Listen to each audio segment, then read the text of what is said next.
Good morning, all of you. First, let me introduce myself. I am V.R. Lande, Director and Faculty of Physics in EduCraft. I'll be definitely engaging your physics classes. To start with, what is physics? And perhaps more important, what is it not? इसको थोड़ा सा अलग तरीके से मैं deal करता हूँ इस चीज़ को समझाने के लिए। सभी ने मेरे ख्याल से राम झूला देखा होगा। It is very close to the Nagpur main railway station. देखेंगे site, it is very beautiful. Bridge बनाते हुए प्रॉब्लम ये था यहाँ पर कि बिना पिलर्स के ब्रिज बनाना था, क्योंकि वहाँ पे पिलर्स डालना डिफिकल्ट था उस पर्टिकुलर पार्ट में। So the suspension bridge was designed, और suspension bridge अभी बन चुका है। इनफैक्ट बहुत सारे specially design part were used, उसका टेस्टिंग हुआ होगा, परहैप्स उसको रीडिजाइन भी किया होगा, और रीडिजाइन करने के बाद फिर से टेस्टिंग भी हुआ होगा उसका। The bridge was design by engineers, और उसको असेंबल करने का काम स्किल्ड वर्कर्स ने डेफिनेटली किया होगा। पूरा होने के बाद it is now a single entity. लेकिन एक बात ध्यान में रखेंगे कि ब्रिज बनाने के लिए बहुत सारे diverse parts we use to ultimately build the bridge, to build the suspension bridge. In many ways physical science is like a suspension bridge. The science of physics is constructed word में use कर रहा हूं, it is constructed of definition, principles and laws. ये सभी जो individual definitions है, principles है, laws है, उसमें मीनिंग है, उसकी अपनी कोई वैल्यू डेफिनेटली है, but in itself it has value and meaning to it. It has meaning also. But अगर आप ऐसा सोचेंगे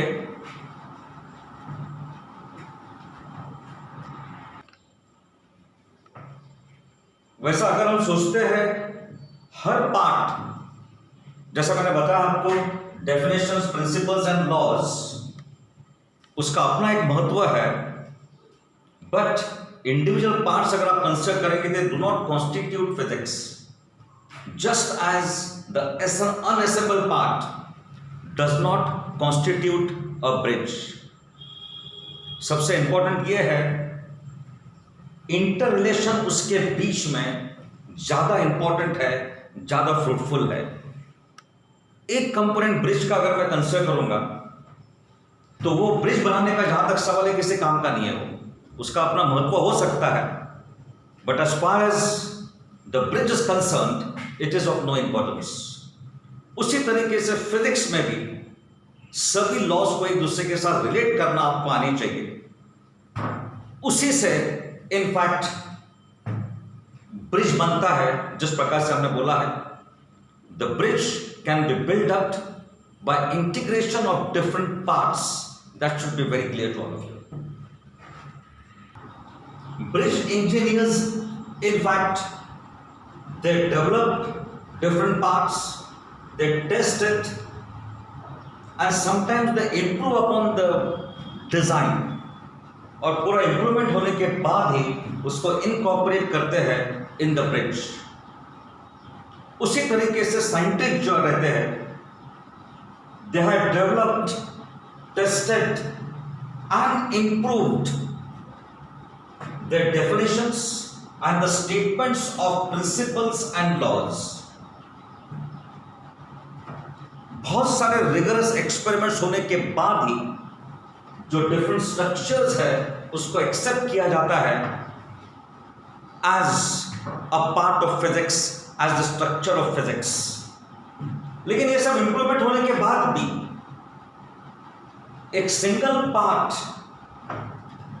फिजिक्स का अगर आप लेते हैं तो वो किसी काम का नहीं रहता है। If you want to build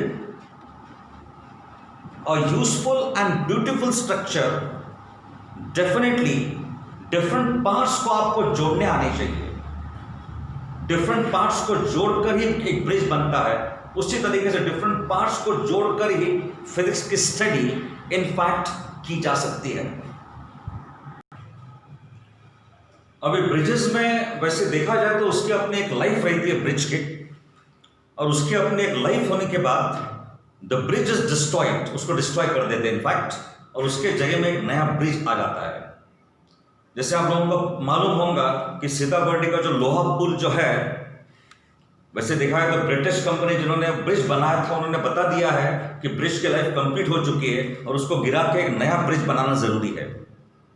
तो in case of bridges, suspension bridge, किसी भी टाइप का ब्रिज, उसकी अपनी एक लाइफ रहती है और उसके बाद उसको गिराना जरूरी है बिकॉज ऑफ मेनी रीजंस. लेकिन फिजिक्स में ऐसा नहीं होता है. फिजिक्स में the structure of physics is never complete. Suspension bridge जब आप बनाते हैं स्ट्रक्चर उसका कंप्लीट हो चुका है, लेकिन प्रॉब्लम ऐसा है कि structure of physics is never complete. Constantly additions are made. People are working forever to improve, to modify the structures of physics. और एक बात ध्यान में रखेंगे, एक प्रॉब्लम ऐसा आता है, आप नए नए सवाल पूछते जाते हैं, नए सवाल पूछते हैं, उसका आंसर आपको मिल जाता है, लेकिन उस आंसर के साथ ऐसा भी होता है कि और दो तीन एक नए सवाल आते हैं. मेरे ख्याल से मैं admit my self very clear, आपको किसी नए सवाल का जवाब मिल चुका है और वो जवाब जब मिल जाता है तो उसके साथ और दो नए सवाल या तीन नए सवाल आ जाते हैं. तो इसका मतलब यह होता है कि हम एडवांस कर रहे हैं very fast, but at the same time ignorance is also increasing very rapidly. जैसे हम रिसर्च करते जा रहे हैं, अज्ञानता भी डेफिनेटली बढ़ते जा रहा है. यह भी आपको ध्यान में रखना है. मेरे ख्याल से इस चीज का मतलब सभी को समझ में आ ही गया होगा. पैरिटी यानी तोते के समान किसी चीज को याद रखना. बहुत सारे लोगों का अंडरस्टैंडिंग यह रहता है कि तोते के समान पूरी की पूरी चीज याद कर लो, the definitions, principles and laws, और उसको जैसा है वैसा उसको रिप्रोड्यूस कर लो परीक्षा में. तो ऐसे इसमें मार्क्स तो डेफिनेटली आप लोगों को मिल जाते हैं, लेकिन the purpose is not served.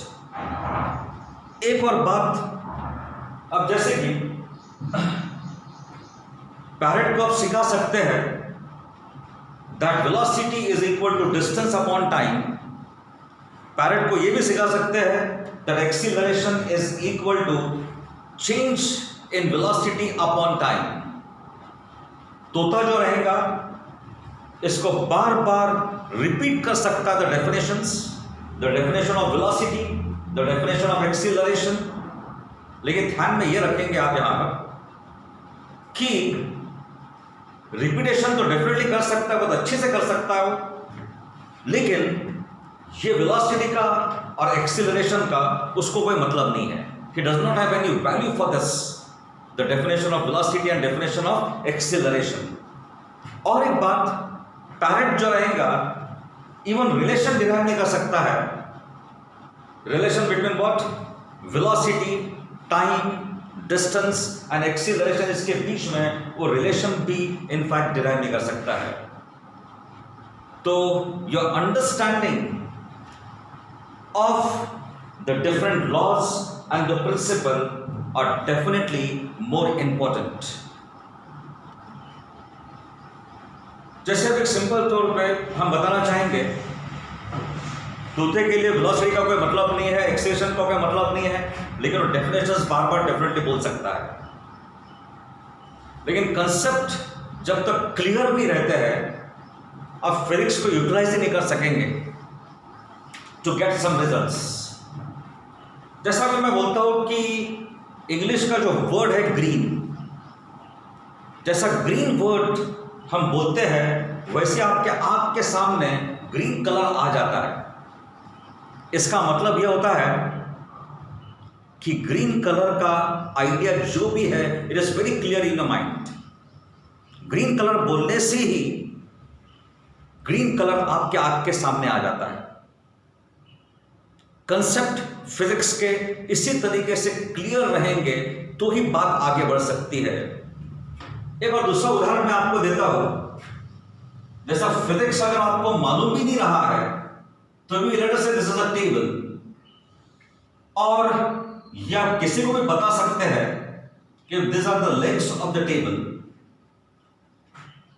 इस टेबल के बीच में आप कहीं पर भी अगर घूमते हैं तो कोई दिक्कत नहीं है, लेकिन अगर आप टेबल के इस पार्ट पर अगर आते हैं, we know that the table will just overturn. अगर आप इस एंड पर आते हैं तो it is because of the torque it will definitely turn. लेकिन जब तक आप इस सेंटर में रहते हैं कोई दिक्कत नहीं रहेगी आपके लिए, the table can not fall.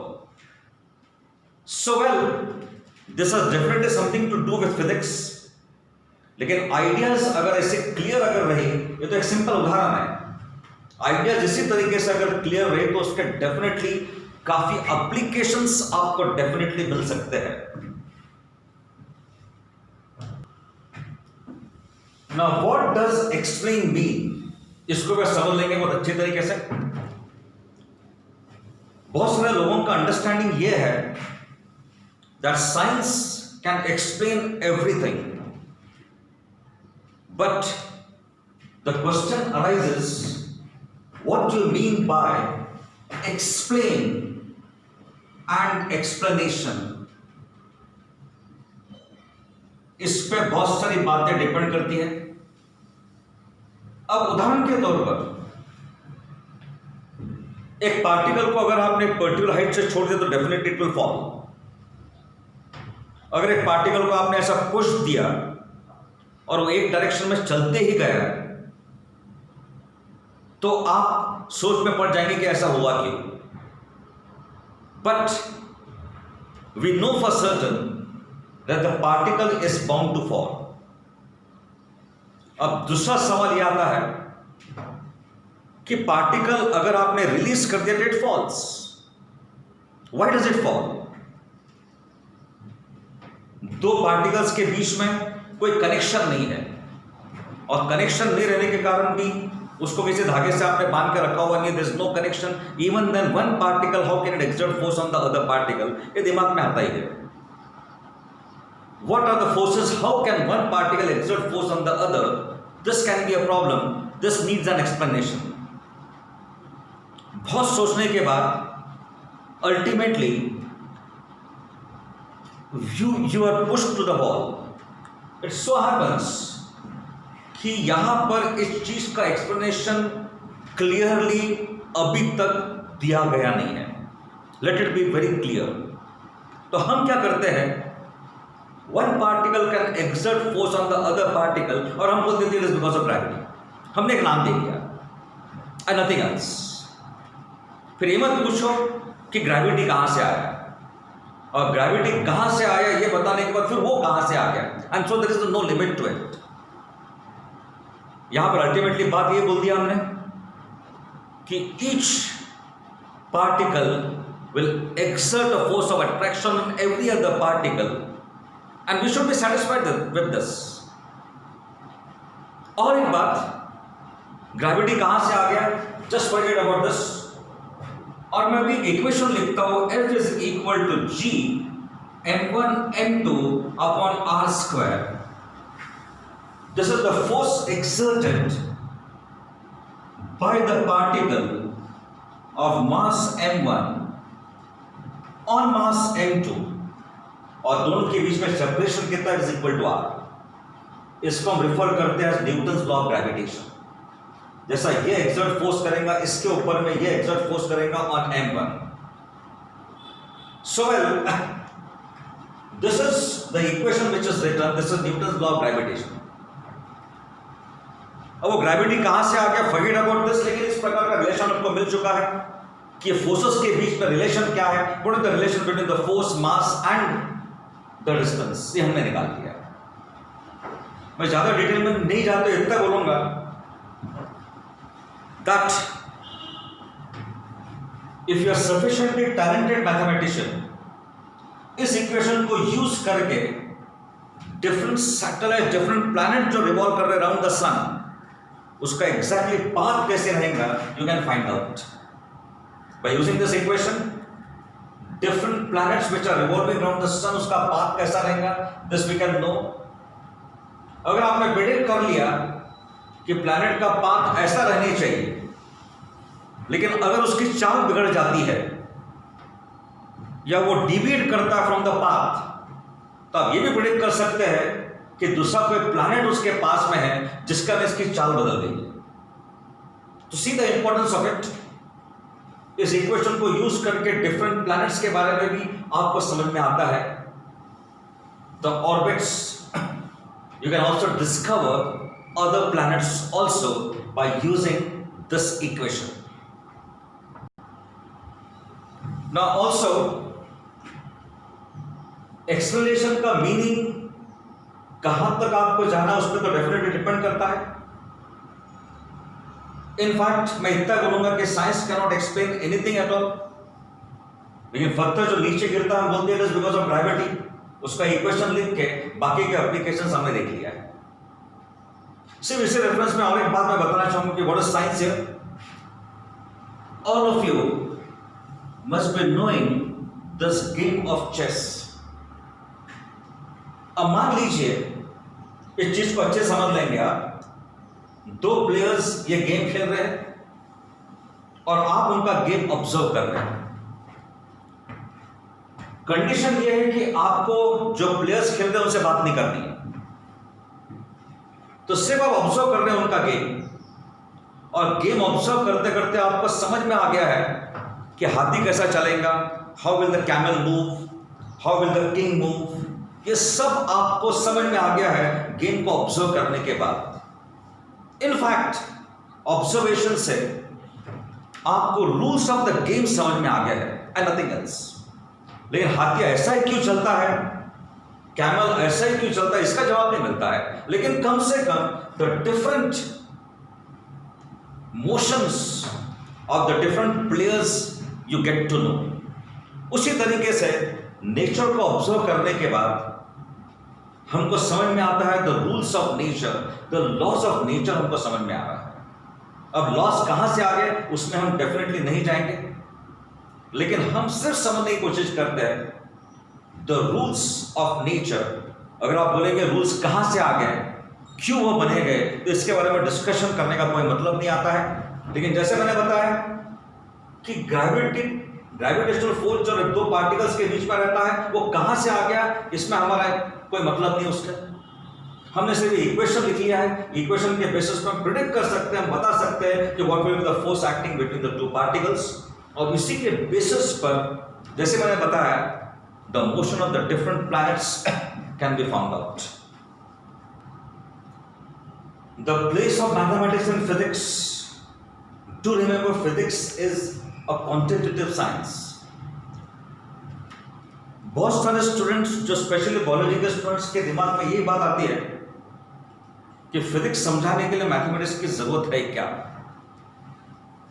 Can you explain physics without mathematics, ये उनके दिमाग में सवाल रहता ही।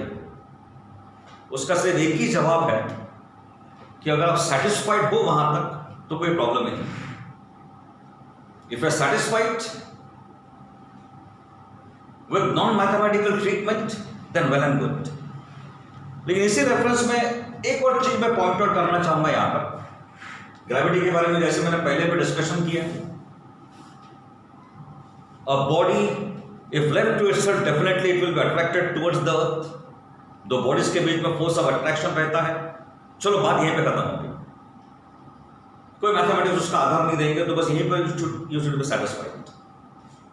लेकिन लेट अस से अगर मैंने ये इक्वेशन लिख लिया F is equal to G m1 m2 upon r square, if I write this equation, जैसे मैंने ऑलरेडी पॉइंट आउट किया कि डिफरेंट प्लैनेट्स की पोजीशंस, ऑर्बिट्स आप समझ सकते हैं, आप निकाल सकते हैं बाय यूजिंग दिस इक्वेशन।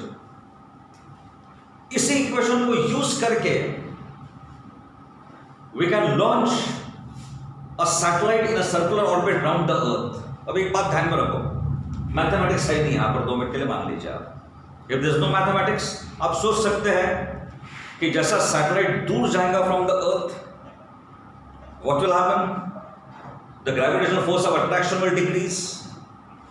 लेकिन सवाल यह आता है कि उसको आपको गोल घुमाना है, ये भी एक बात है.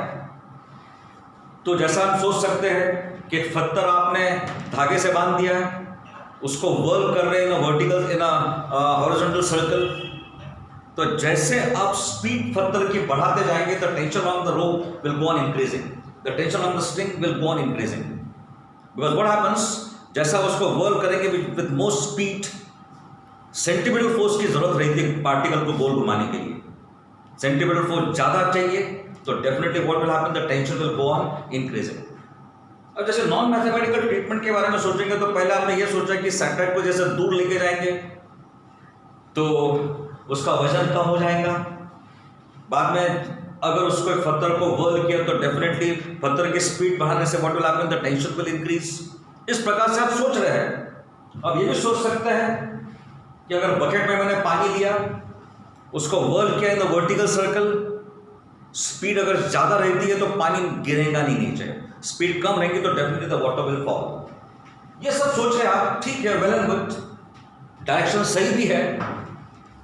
लेकिन एक्चुअली अगर सैटेलाइट को आपको लॉन्च करना है तो डेफिनेटली इस इक्वेशंस को तो यूज करना ही पड़ेगा. आपको सोचना पड़ेगा कि ग्रेविटी का एक मेजर रोल है और गोल घूमने के लिए सेंटीमीटर फोर्स की जरूरत है. और सेंटीमीटर फोर्स कौन प्रोवाइड कर रहा है? Gravitational force. इसके बेसिस की बाकी की चीज हम कैलकुलेट करके डेफिनेटली कौन से स्पीड से उसको भेजना है, ये सब चीज कैलकुलेशंस अगर करना, एक्चुअली भेजना अगर है तो मैथमेटिक्स की अपनी एक जगह तो डेफिनेटली रहने वाली है. Without mathematics we just can not proceed. अगर मैं सेटिस्फाइड है कि ग्रेविटेशनल फोर्स है, पार्टिकल को अगर छोड़ दिया आपने तो इट विल फॉल. और एक दूसरी बात मैं बताना चाहूंगा, पार्टिकल को हॉरिजॉन्टल वेलोसिटी ऐसा अगर फेंकते हैं तो डेफिनेटली वो इस प्रकार से गिरेगा. अब सवाल ये भी आता है कि छोड़ दिया तो it will just fall like this in the vertical downward direction. लेकिन अगर आपने उसको एक हॉरिजॉन्टल वेलोसिटी अगर दिया तो इस प्रकार से गिरता है. तो इस प्रकार से क्यों गिरता है, इसको समझने के लिए फिर से मैथमेटिक्स को ही यूज करना पड़ेगा. वैसे देखा जाए तो mathematics is becoming more, biology is becoming more mathematical now. और उसका एक उदाहरण है the science of genetics. Science of genetics के बहुत सारे applications in plant breeding, in animal husbandry, और it is found to be very useful also. It is useful because it is been placed quantitatively. उसका mathematical basis है कुछ बातें calculate करने के लिए. जैसा मैंने बताया कि सिर्फ ग्रेविटी से सेटिस्फाइड रहे और इक्वेशन के बारे में नहीं सोचा तो बात कुछ भी नहीं बनेगी. जहां आप इक्वेशन लिखते तो उसको यूजफुलनेस डेफिनेटली बढ़ जाता है. उसी तरीके से genetic science, the science of genetics is based on mathematics, और मैथमेटिक्स यूज होने के कारण इट बिकम्स मोर यूजफुल. उसके बहुत सारे यूजफुल एप्लीकेशंस डेफिनेटली बन चुके हैं. So do remember that mathematics is an important tool of physics. आप फिजिक्स को समझने के लिए डेफिनेटली विदाउट मैथमेटिक्स समझना बहुत डिफिकल्ट है. आप समझ सकते हो उसको, लेकिन उसमें बहुत सारे लिमिटेड विजन रहेगा. लेकिन एक बार अगर मैथमेटिक्स अगर आप यूज करेंगे तो डेफिनेटली बहुत सारी बातें related with physics can be understood very clearly. Physics में प्रॉब्लम्स डेफिनेटली आती है, और प्रॉब्लम्स आपको दिए जाते हैं, आपको तकलीफ में डालने के लिए डेफिनेटली दिए नहीं जाते हैं. It is not to put you in problems. Problem के दो इंपॉर्टेंट यूजेस है, to enable you to test your understanding. जो भी प्रिंसिपल लॉज आपको समझाए गए हैं, तो प्रॉब्लम जब आप सॉल्व करते हैं तो डेफिनेटली इनडायरेक्टली वो टेस्ट करता है योर अंडरस्टैंडिंग. और दूसरी बात ऐसी है, to enable you to solidify that understanding by making use of it. सबसे पहली बात तो ऐसी है कि प्रॉब्लम्स जब आप सॉल्व करते हैं तो डेफिनेटली आपका अंडरस्टैंडिंग भी टेस्ट हो जाता है, और उसके साथ में जब प्रॉब्लम बन जाते हैं तो डेफिनेटली एक ग्रिप आ जाती है on your understanding, so that बाकी के उसी तरीके के प्रॉब्लम सॉल्व आप आसानी से कर सकते हैं। बिकॉज प्रॉब्लम सॉल्व करने की एबिलिटी एक बार बन गई तो इसका मतलब ये होता है कि कंसेप्ट वाइज सब कुछ आपको बहुत अच्छे से समझ में आ गया है। तो प्रॉब्लम एक इंपॉर्टेंट टूल है for the teachers to test your knowledge, to test your understanding. बहुत सारे स्टूडेंट्स का प्रॉब्लम यह रहता है कि थियोरेटिकल पार्ट बहुत अच्छे से समझ में आ गया है, लेकिन जब आप प्रॉब्लम सॉल्व करने जाते हैं तो प्रॉब्लम बनता ही नहीं है। उसका एक ही कारण है, अंडरस्टैंडिंग पार्ट इज लैकिंग। और अंडरस्टैंडिंग जब तक होगा नहीं तब तक उसको अप्लाई कर ही नहीं सकते हैं। तो प्रॉब्लम्स में स्पेशली वीक पॉइंट्स जो आपके अंडरस्टैंडिंग के रहते हैं, दे gets pointed out.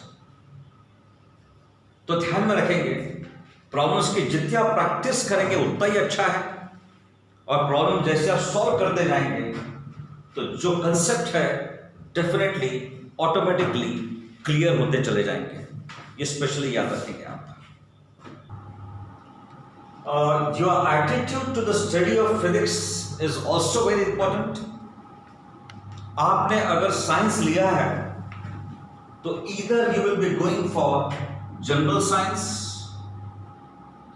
Engineering studies और मेडिकल, सभी में फिजिक्स जरूरी है। मेरे ख्याल से उसके लिए कोई इलाज ही नहीं है। अब एक बात को आप मान लीजिए कि जिन्होंने भी ये कोर्स बनाया है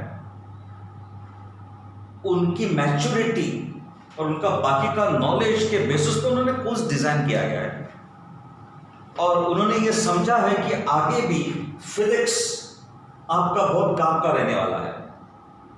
उसी पॉइंट ऑफ व्यू से द कोर्स जो भी है आपका, उसमें फिजिक्स हैज बीन इंट्रोड्यूस्ड। तो मेरा एडवाइस यही है कि पहले से कुछ ऐसी धारणा नहीं बनाते हुए, it will be better if you start with your study of physics with an open mind. पहले दिमाग में बाकी कुछ भी मत रखो आप कि फिजिक्स डिफिकल्ट है, मेरे से जमेगा क्या, ये सब बातें दूर कर दीजिए। बिकॉज जब तक आप उसकी स्टडी करेंगे नहीं, आपको कैसा समझेगा कि डिफिकल्ट है या सिंपल है, आपको जमता है नहीं जमता है, सबको सब चीज बन सकती है, प्रोवाइडेड आप किस मेंटल फ्रेम में क्लास में बैठते हैं। अगर पहले से आपके दिमाग में है कि मुझे समझना है और मुझे समझना ही है, मेरे पास दूसरा कोई इलाज ही नहीं है, तो डेफिनेटली सब्जेक्ट समझ में आता है, और जैसे जैसे सब्जेक्ट समझ में आएगा आपका इंटरेस्ट भी डेफिनेटली उसके प्रति बढ़ते चले जाएगा। सो आपके एटीट्यूड पे डिपेंड करता है how you study physics. So let it be very clear से इतना ध्यान में रखो कि विद ओपन माइंड आपको स्टडी करना है फिजिक्स, तो डेफिनेटली अगर एक्स वाई जेड को अगर जमता है तो आपको भी बनने वाला है। पहले से ही माइंडसेट मत बनाइए कि मुझे जमने वाला नहीं है। With an open mind do attend the classes और सब्जेक्ट को समझने की कोशिश करो, definitely interest will be created. ये मुझे समझ में आता है। वेल एनीवे, अभी हम साल भर मिलेंगे, साल भर क्यों 2 साल मिलेंगे अभी इसके बाद में, और ये सब बातें चलती रहेगी। टाइम टू टाइम बहुत सारे प्रॉब्लम्स आएंगे। प्रॉब्लम्स जो भी आते हैं आप जब तक पूछेंगे नहीं, मुझे तो समझ में नहीं आएगा कि आपके प्रॉब्लम्स क्या है। तो you should be free to ask your difficulties, नहीं तो प्रॉब्लम्स वैसे रहेंगे और एक पहाड़ बन जाएगा प्रॉब्लम्स का। वैसा मत बनने दीजिए आप। कोई भी क्लास जब खत्म होता है तो आपकी डिफिकल्टी से 5 मिनट की रहती है। वो 5 मिनट की डिफिकल्टी अगर आपने सॉल्व कर लिया तो बाकी के प्रॉब्लम्स भी आपके सॉल्व हो जाते हैं। तो क्लास के आखिरी में मैं खुद आपको पूछूंगा डिफिकल्टीज है क्या, तो डिफिकल्टीज जो भी रहेंगे यू शुड आस्क, बिकॉज ज्योतिष तो हो ही नहीं में कि आपको समझ में आएगा मुझे कि आपको कौन सा प्रॉब्लम है, तो problem should be asked only then it will be solved. आपके चेहरे देख के मुझे समझ में आता है कि आपको समझ में आया कि नहीं आया, लेकिन फिर भी you should be free to ask your problems and get it solved. Okay, thank you.